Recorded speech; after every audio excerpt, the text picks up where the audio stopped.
On avait des présidents très riches, donc ils nous appelaient le Real Madrid de la division 2. C'était l'Italie, c'était même pas la Belgique, c'était vraiment un club italien en Belgique.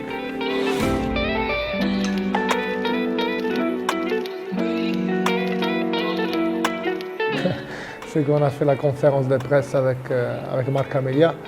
À l'époque, il jouait encore au Milan. On a eu pas mal de monde. C'était la plus grosse conférence, je pense, que la plus importante qu'on a fait. On s'est présenté comme il faut qu'on arrive en Belgique. Maintenant, des personnages, on a porté beaucoup. On a fait les matchs de gala au Tivoli avec Franco Baresi, Aldair, Toto Schillaci.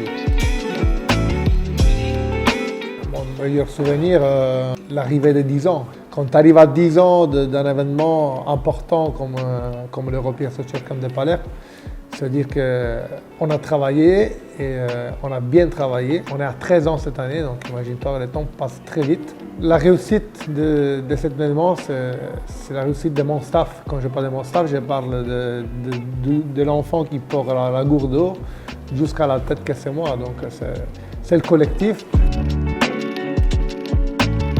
L'année plus belle, c'était à Visé, en division 2.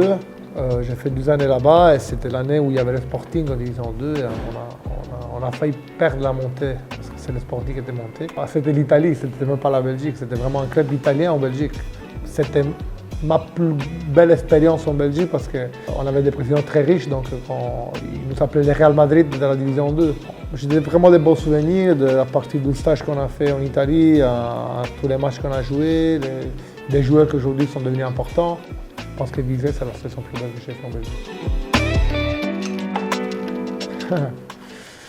Je pense qu'aujourd'hui, les gardiens, il est vu plus comme un joueur que comme un gardien. On a oublié que les gardiens, avant de savoir jouer au pied, ils doivent savoir arrêter les balles. Malheureusement, le football moderne, il nous impose aujourd'hui qu'un gardien doit avoir les deux pieds, même pas un, les deux pieds. C'est les premiers attaquants, c'est les premiers qui font répartir le jeu depuis qu'ils ont changé la règle aussi de grand rectangle. C'est encore plus difficile pour signaler un enfant qui peut être intéressant pour un club professionnel. La première question, c'est la taille. Et la deuxième question, c'est il a les deux pieds. Et moi, je suis un aide à 1m80. Mon jeu au pied, je n'avais qu'un pied, mais j'ai quand même joué à un haut niveau. Donc, en 20 ans, le football, il a totalement changé. Le gardien le plus efficace qu'il y a encore aujourd'hui, c'est Neuer. Maintenant, des jeunes, des prospectifs qui peuvent arriver à très haut niveau s'ils travaillent. Bon, il y a Donnarumma, il y a Courtois, mais je pense que Neuer avec Buffon aujourd'hui, c'est triste à dire parce que c'est des grands-pères.